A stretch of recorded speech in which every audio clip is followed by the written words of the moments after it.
You are listening to Be Amplified, the podcast with Brie and Thais, episode number 20.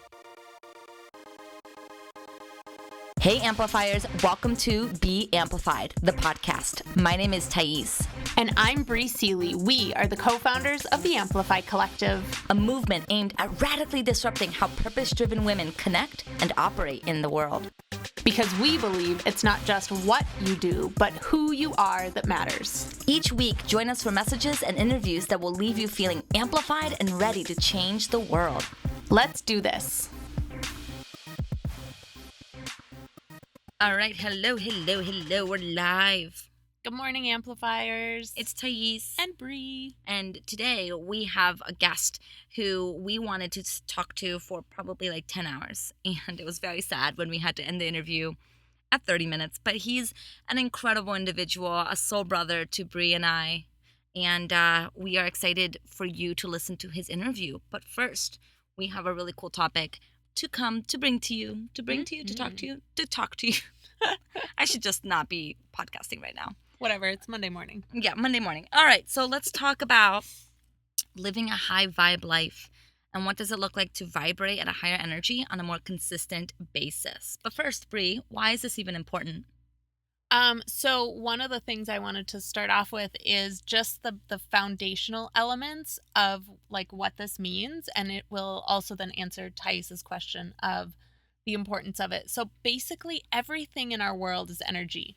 What? If you don't believe this, just go with us. Just go on this journey with us for the next 45 to 50 minutes and just trust us. Just pretend that this is the reality, even if you don't believe it. So everything in the world is energy, and everything in the world has a vibrational frequency. You can think of it as if you were tuning a radio. So everything has a frequency that vibrates at a certain level, and depending on how you tune your radio is essentially the station that you're listening to, the quote-unquote station of life that you're listening to. And so I love this idea of playing with our frequencies in order to tune our personal radios to be in alignment with the life we want to be living. Well, and not even just future tensing. We know that when we are operating at a high frequency, things just come together easier. Things start to just happen. Life feels good. The things that used to be challenges no longer feel so daunting. It's not that the challenges go away or that you suddenly don't have any problems. It's that it simply doesn't take us as much space in your life because it doesn't seem so overwhelming. And part of this is because on the vibrational, the radio dial, what's it called? The spectrum is that the lowest vibrational energy, I believe, that exists on our planet is fear. And the highest vibrational frequency that exists on our planet is love. And so when you're vibing at a higher frequency, things are easier because you're doing them from a heart-centered place. You're not doing them from a fear or a lack or any of those places. Yeah. So obviously, the way of which we do things matter, not only what you do. It's important to look at the energy behind of which you operate your life from. If you're always operating from a place of anxiety and fear and overwhelm, it's not that those things are bad, but because you're always operating in that, you're going to be receiving more of that. Like attracts like. And so when you're putting stuff out there that feels very negative, you're going to receive that in some way, shape, or form. And so it's important that we really look at living in a high vibrational space so that we attract more of what we want and less of what we don't want. Now, before we go much further, I want to make sure that we make it abundantly clear there's nothing wrong or bad about low vibrational energy. It's not that it's bad if you're feeling low or have no energy that day.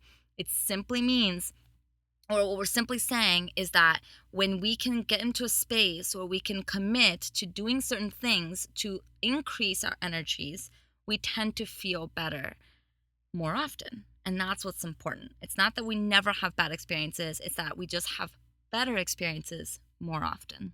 And the more that you can be in those better experiences, the more that you can be vibrating at that frequency of those better experiences, the more better experiences you will have in your life. So this is absolutely something that I teach primarily when I work with clients, is the idea of doing versus being, and how can you be while you're doing. And so for me, aligning my vibrations with my future is really important when I'm taking action in my present. Because if you're in a place where you're feeling a lot of anxiety and you're taking action from that place, all of your actions are going to be colored with the energy of anxiety. And so this is something I play with a lot, and something that I teach my clients is, how can you be in this state of love or in this state of high vibration while you're taking action throughout your day, so that whatever you're doing is colored with the energy of that high vibration. So Bree and I, we both have a tech, our own tools to support you in living a high vibe life. First, I want to hear yours, Bree. I know how passionate you are about this tool, and I know that we've both seen it work so tremendously, and I'm excited for you to share it. So, in addition to, like I said, vibrating from a higher frequency while you're taking action, I also recommend that people vibrate at that frequency multiple times a day. And so, like, what I teach in my challenge, what I encourage my women to do, is to drop into that vibration at least 10 times a day for a minute and a half, and spread it out throughout your day so that it creates a plateau, so that you're not doing 10 and a half minutes in the morning and then crashing throughout the day, but instead you're using those 10-minute and a half segments to kind of ride that energy level throughout your entire day. I think that that's really powerful, because so often we think that it's just one thing. If we do just one thing a day, we're suddenly going to be high vibing, but that's not how it works. It's a constant commitment again and again to remember what it is that we need to remember in order to get back into a high energy space on a consistent basis. And one other thing I'll add to that is to remember that this is not necessarily going to come naturally to you to begin with. So, in order to create a habit, what is it, 21 days? I think is you have to do it consistently for 21 days. So, try it on for size for 21 days. Do this 10 different instances of vibing for a minute and a half every single day, and see how it changes your life. See what results you get. And I'd love for people to share them with me. So if you have any specific results, please be sure to tweet at us. Yes, at the Amplify Co. One of the things that I like to do is music is a great way for me to increase my vibrational energy. Yes. And so whenever I'm in the car, I tend to chant, because chanting for me increases my vibrational energy.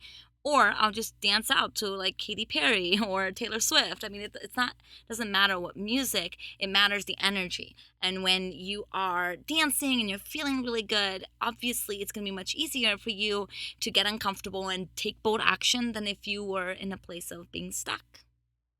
So, okay, so let me share my tool, because this is something that has really impacted me. This was taught to me by my coach about a year ago.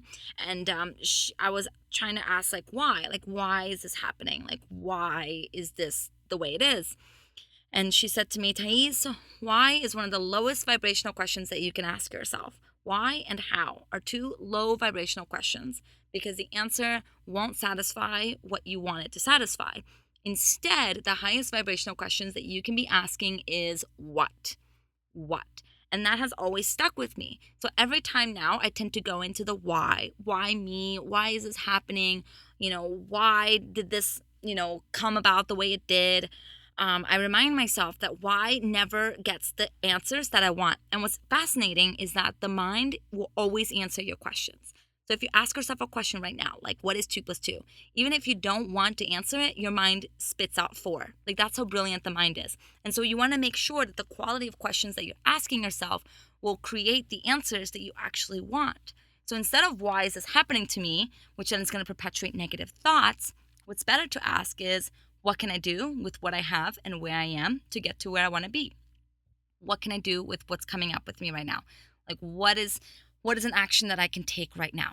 What? And when we commit to the what, we'll find that the answer will also come. And the answer will come, you'll take the action, and you're going to feel so much better than if you were to stick with the why. One other thing I want to touch on with this high vibrational stuff, one of the things for me that's super, super, super key is when I'm not feeling high vibe.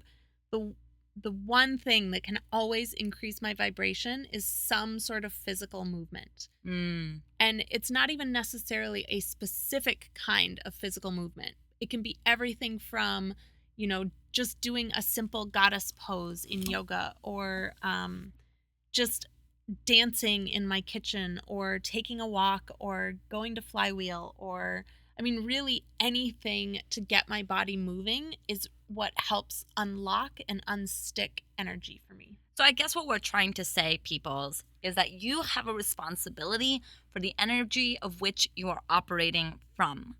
Always. Do not take for granted what your emotions are calling you to do. I do a lot of work around emotions and how to process emotions in a way that actually moves through us. And while it's important that we can look at and process and feel our emotions, we have to remember that when we dwell in a negative energy, that is a choice that we're making. You always have a choice for how you are feeling at any given moment. You can feel sorry for yourself. You can feel stuck. You can feel energetically low. Those are all okay. And what can you do with what you have and where you are to move you to the energy that you want to be operating from? And making sure that you give yourself space for anything that is coming up for you, because this is not about negating your emotions or manipulating them to feel happy all the time. It's simply inviting you to say, okay, after a while, if you're feeling low for 3 days in a row, there's something that you can do about it. And then the question is, are you willing to do that thing? So even for me, on some of the days when I throw myself dance parties, I have been known to turn on Katy Perry and listen to Roar while I'm dancing through my kitchen, and literally just bawling the entire time. Like, I've cried while dancing more often because there's something about that physical movement that helps shake up and release some energy within my body, whatever that energy is that's feeling stuck, whether it be fear or sadness or terror, or whatever it is, anxiety. There's something for me about that physical movement that absolutely helps. And then I think that the other thing that really helps for me is I do a lot of energy work sessions with different practitioners. So network chiropractors and Reiki practitioners and massage therapy. All of those things help me to really clear my energy and get things moving and figure out the areas that I have some stickiness and where I'm not vibing quite as high in order to shift that. I love it. And I'm excited to bring on Amateo. I know he's going to dive more into this. And Amateo is such a high energy guy. I know you guys are going to learn so much from him. So let's bring him in.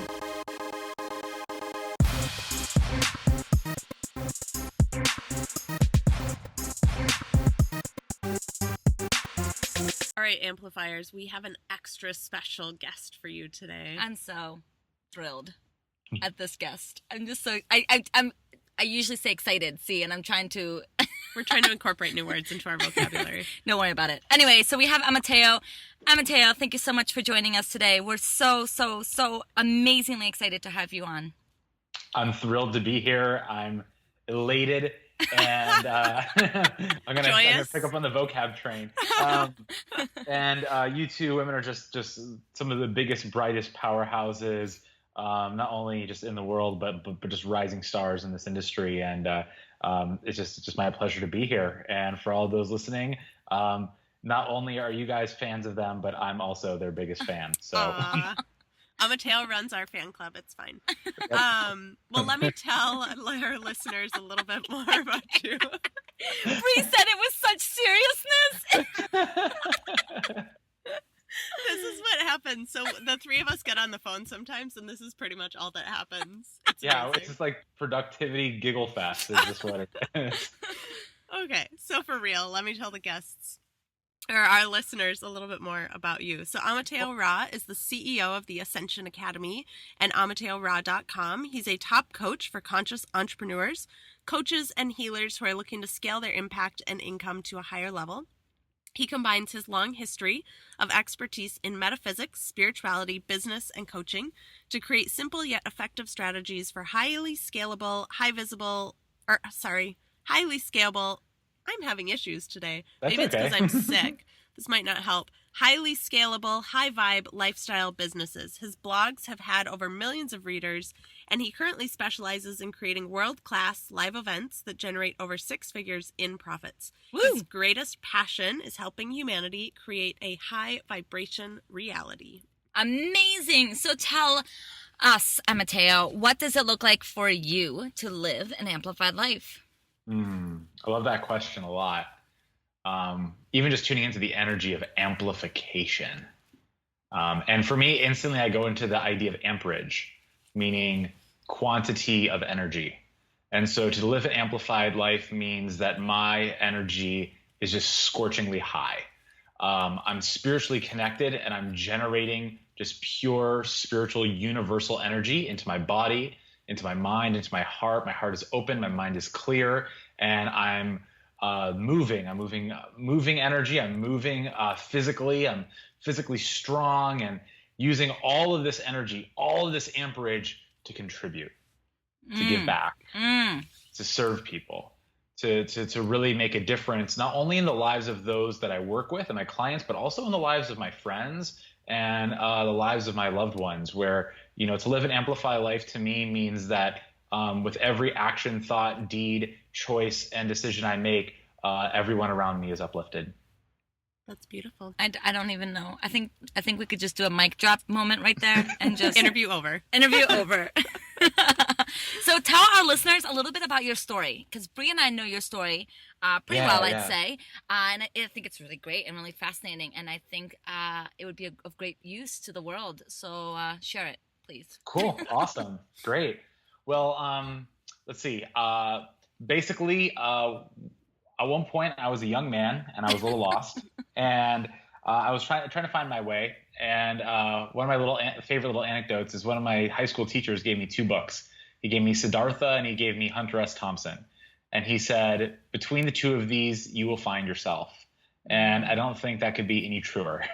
And it remains true to this day. I ended up not wanting to go to a normal college. By a strange twist of events, I became a professional court reporter, a stenographer, and I just spent years working in the legal system.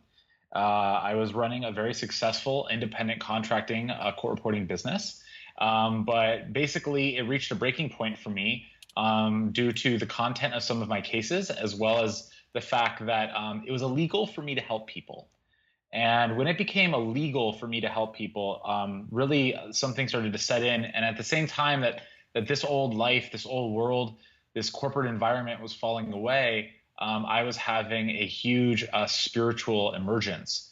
And so I ended up just leaving everything behind. I left a 4.5-year relationship. I quit a job. House, cats, and dogs. I just walked away from everything. It was really challenging, but I did it, found the strength.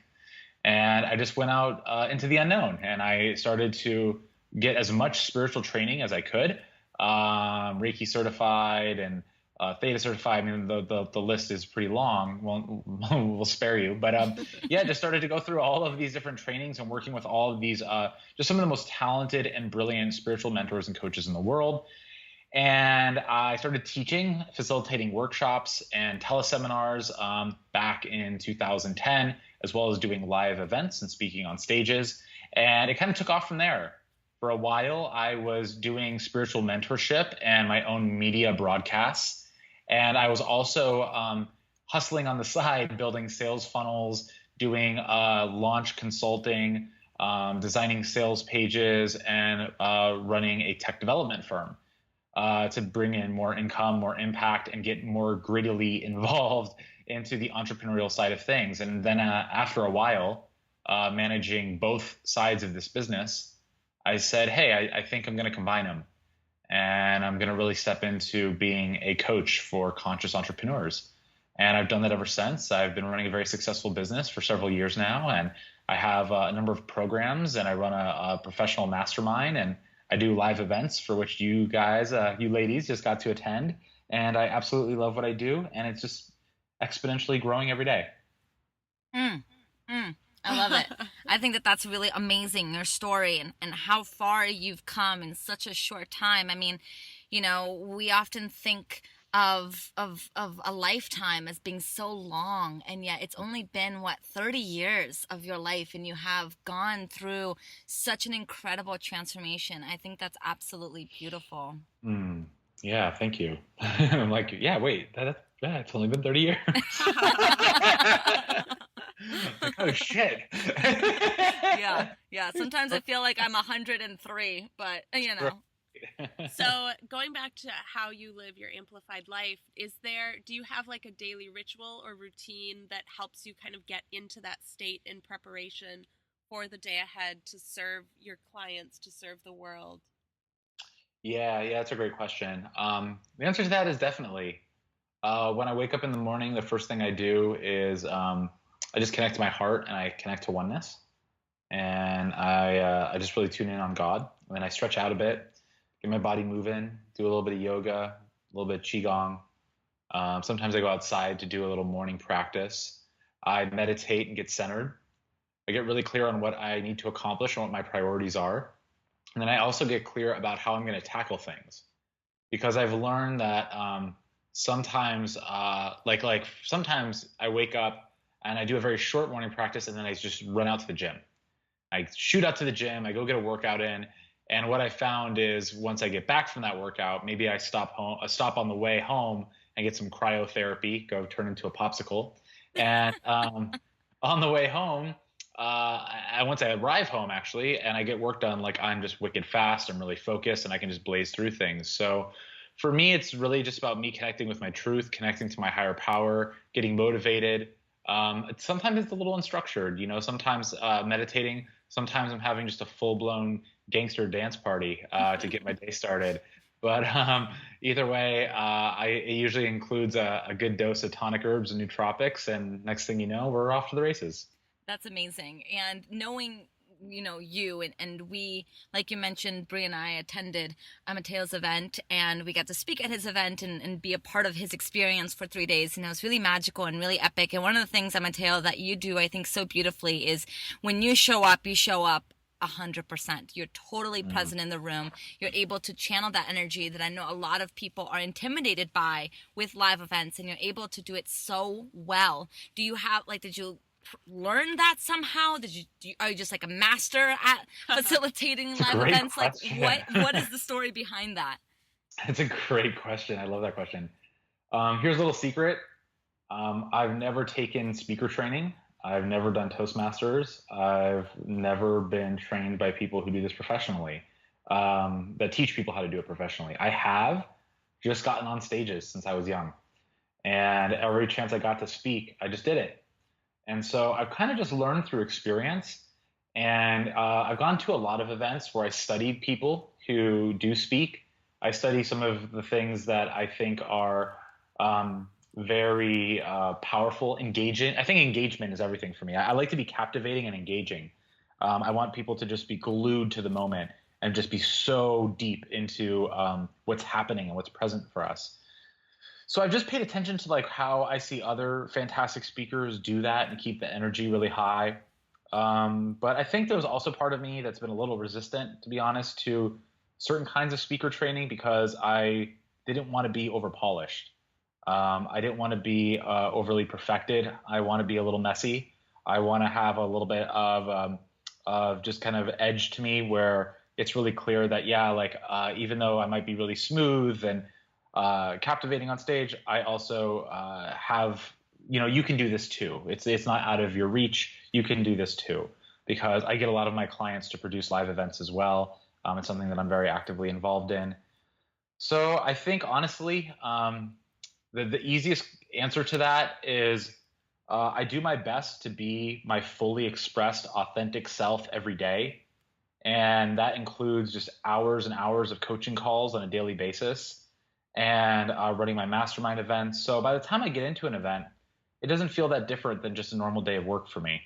All the people in the room are some of my favorite people in the world. So I just always feel so supported and like I'm surrounded by family and by people I love. And that's probably my biggest event hack when it comes to speaking, and when it comes to really being an engaged speaker, is just the moment you get in there, relax and just let everybody be your family. because if they're your family, you don't have to show off, you don't have to impress, you just get to have fun. And if you think of all of the events that you're speaking at as a family reunion of sorts, and a time that you thought of maybe in the future that would come, where you would all come together to do something big, and you just keep that in your heart and you're just excited to uplift, I think that the rest is pretty easy.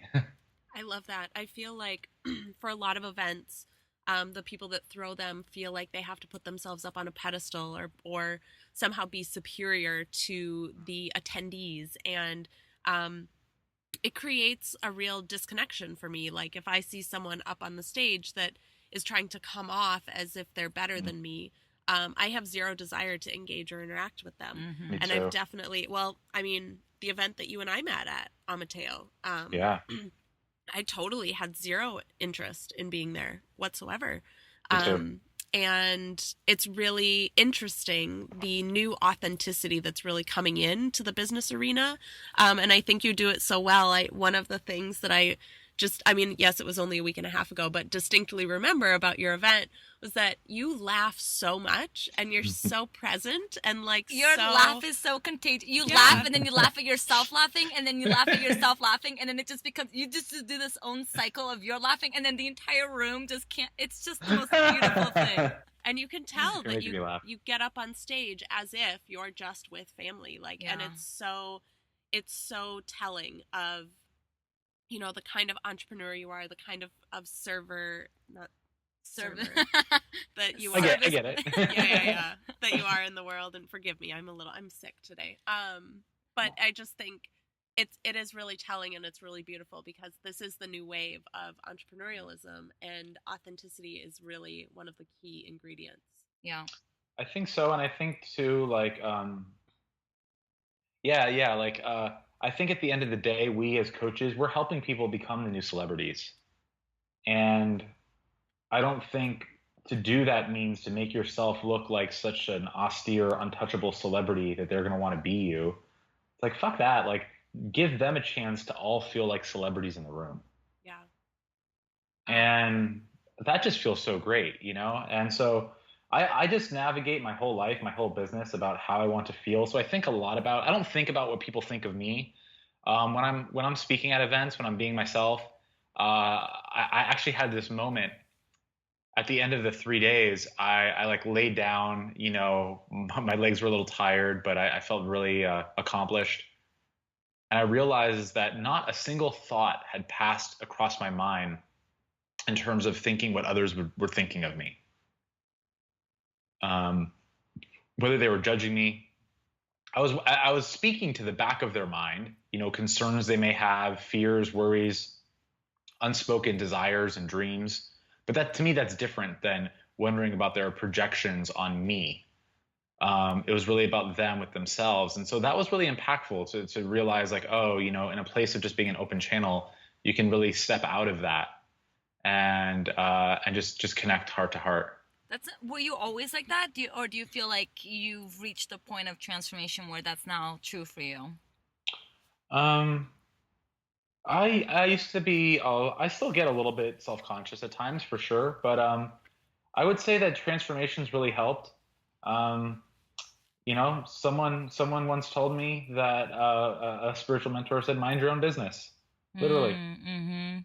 Mind your own business, do you. And because I just believe that, I believe that it's incredibly energy expensive to invest in the unknown ideas and projections of what other people think of you. Yeah. Well, and it has nothing to do with you anyway, right? That's right. So not only is there very limited results to show for it, but I feel like it's almost always inaccurate. So once I just realized the energy expenditure of it, I just decided to opt out of doing that. And so I've just been working on, reprogramming my consciousness to stay in its lane. I think that that's really powerful. And I think, I would love to know more what you would say to someone if, let's talk about public speaking, for instance, because they say that more people are terrified of public speaking than death. which Right. to me is mind-blowing. I mean, Brie and I are on stage all the time, and to us it's just such a powerful vehicle for our message, and it's mind-blowing that so many people are afraid of it. And so if I were to come to you and I'm like, Mateo, I'm terrified of speaking on stage or leading events, tell me what to do. Like, what's the number one advice that you would tell me to support me in stepping into, my celebrity status? Yeah. So I think that if you have a fear of speaking on stage, what you secretly have is a fear of being your true, authentic, expressed self in your day-to-day life. So what I would do is I would start to go in and to help you really see about why are you afraid to really be yourself? What's underneath that? What's blocking your voice? Maybe there's some trauma. Maybe there's some stuff with your childhood. There's always those kinds of things that come up. But then we start to build the muscle, the muscle of authentic, unique expression, and really just help the person relax into who they are, and then realize that whether you're on stage, whether you're talking to a friend, none of it's any different. The thing that is different is that when you are on stage, you want to be able to expand your consciousness to hold the container of the room. And that does take some practice. But in the meantime, it starts with feeling really, really secure in who you are. So I think that's where the work starts. Amen. That seems to be my answer a lot with you, because I'm like, yes, yes, that is the truth of the world. I mean, he is brilliant. Thank you. I think that that's going to give a lot of our listeners some guidance, because I personally know the importance of stepping into our spotlight and being leaders and being seen as leaders. And so I think, the more that we can shed light on how to do this in an authentic way, the more we can empower people, especially people that are feeling awakened and are feeling called to share their awakening. There's nothing more powerful, I think, in this wave of consciousness than to continue to express our truth, so that we can start shifting some of these really ingrained conversations of bigotry, racism, hate, fear, and start shifting them into light and love. Yeah, it's almost like a due diligence at this point, right? Like, if you're conscious, you're aware, you have a voice, you're capable, and you're of the modern world, I think that you actually have a responsibility. Yes, yes, you do. Yeah, and I think that I think I talked about this at the event, but I think so many people are complacent. We think that maybe our voice is small or our impact is only so big, and we just take all of these attributes, these qualities, and what I believe is just absolutely the most fortunate time in human history, and it's just so easy to take it for granted, especially with such a stimulating world through the internet. But on the contrary, I think that all of the world as it is today is just a massive oyster of opportunity. And so, I think it's our job to utilize it. And when you have that awareness, when you actually feel like, wow, like this is a part of being human. This is a responsibility of being alive.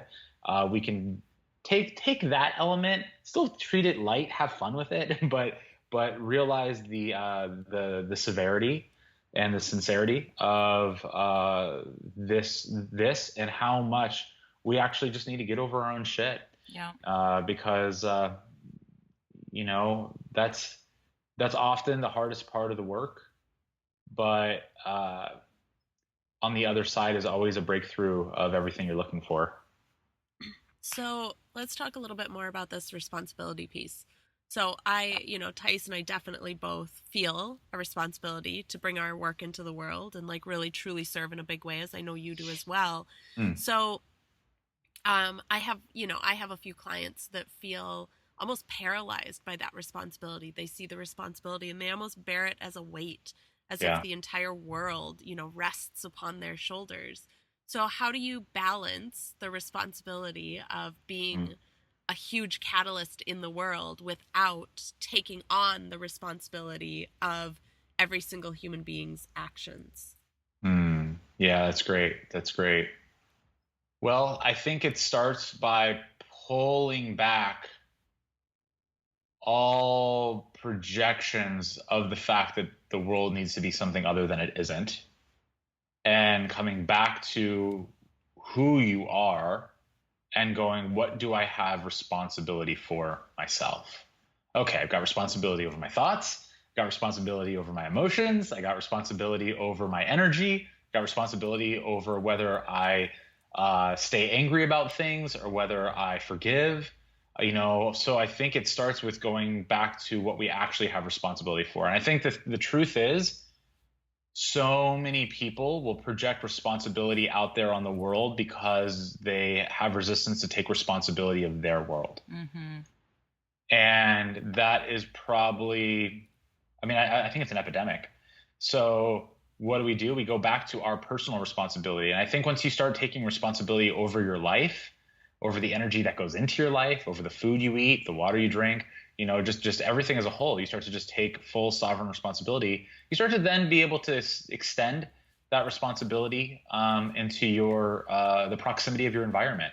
The little ripples, the impact that you can make, because all of a sudden you see that you can be responsible for these other things that you can contribute towards. But instead of it blowing you out, becoming this big, giant, pressured thing that you got to change the world, it's like, yeah, sure, the world's going to change. That's just what the world does. So let's be right with ourselves, and let's be in alignment in the best way that we can with the change that we want to create.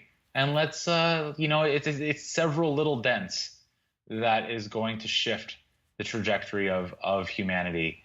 And I think that that's all it's really about, is just becoming really right with your little piece of the puzzle and making sure that you're in right relationship with yourself. I couldn't have said it better. The day after the Paris shootings, I was actually leading a hike, and the theme of that hike was, how can we take responsibility for what's happening in the world?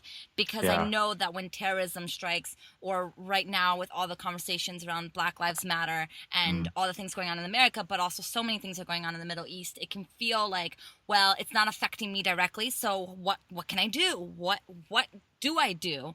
And it's easy to feel like we have no ability of doing anything besides posting condolences on Facebook. And what I love that you're saying, and what I really agree, is that the smallest hate that we carry in our heart is what creates wars. Yes, And I agree. the massive wars that are happening and the hate that's happening in the world started as a seed. And we all have manifestations on a smaller level of that same energetic impact. And so we need to take responsibility for the things that are coming up for us. If we yell at our boyfriend, that energetically is the same thing as killing someone. And this conversation, I think a lot of people are like, oh, no, it's not. It's totally different. But on an energetic level, it's the same seed. It's a seed of distrust. It's a seed of hate. It's a seed of fear. And so the more that we can embrace our own healing and look at where we, on a microcosm level, may be doing the same thing that's happening in the macrocosm, then that's really taking responsibility for our lives. So thank you so much for saying that. I think that's so beautifully put. Yeah, and just to build upon that, right, because I fully agree. And in addition to that, we need safe containers to express and expel energy. Yes. Excuse me. So yeah, exactly. When we hold vengeful anger and we just, project bullets into to people, and then people die, in the world, there's definitely a connection there without a doubt. And in the same vein as that, when we have a safe space, a container where we can actually feel all of our anger, we can feel all of our sadness, we can feel all of our grief, we can feel all of our resentment, we can just feel it, we can express it, we can cry, we can scream into a pillow, we can beat our beds, just get it out of our system so we don't have to hold on to it anymore. I believe that you can experience and express massive amounts of emotion in a short window of time that will literally not only change your life, change your world, completely reshape your relationships, but will absolutely, without a doubt, change the composition of the energetic frequency that you're projecting into the collective field of consciousness. If we don't feel free to lament, I'm listening to a beautiful podcast. I mean, my favorite podcast besides ours, obviously, is is the Robcast with Rob Bell. I feel like I've known him from another life, and it sounds crazy. Well, not to us, it's not crazy, but to the rest of the world, it may feel crazy that there's this man out there that I feel like I've known forever. And he has a whole 5-part series on learning to lament. And it's so beautiful how he talks about how in our society, we are a society of denial, and we deny our very real feelings. And until we learn to express those very real feelings, we will forever find ways to hurt each other, because it's the only relief that we have if we don't give ourselves our own relief. Absolutely. There's no choice, right? Right. Like you try to push the basketball underwater for only so long. When it pops back up, it shoots out of the water and hits somebody in the face. You know, like there's no other way. So, I'm a big fan of bioenergetics.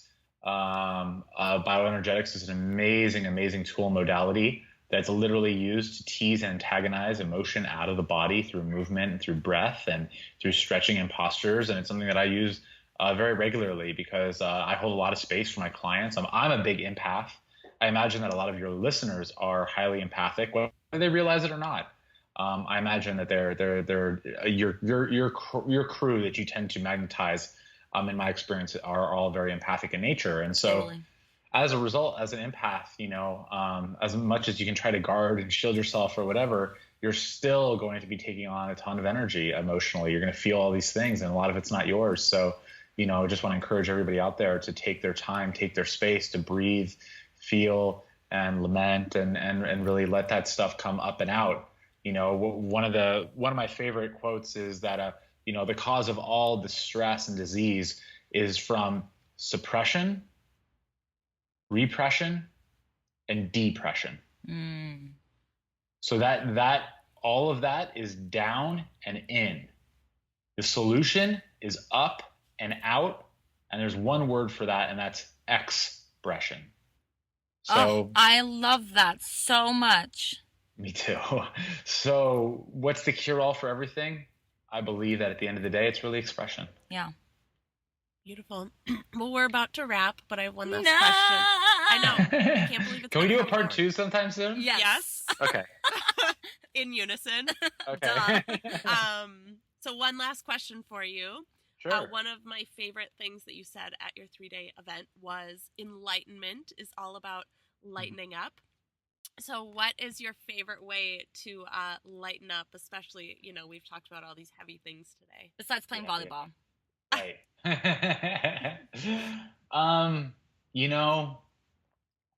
My answer is not going to be as maybe extravagant as it sounds. My favorite way of lightening up is working to make little moments in the day really, really fun and bright, joyful and humorous when they could just be serious and run of the mill.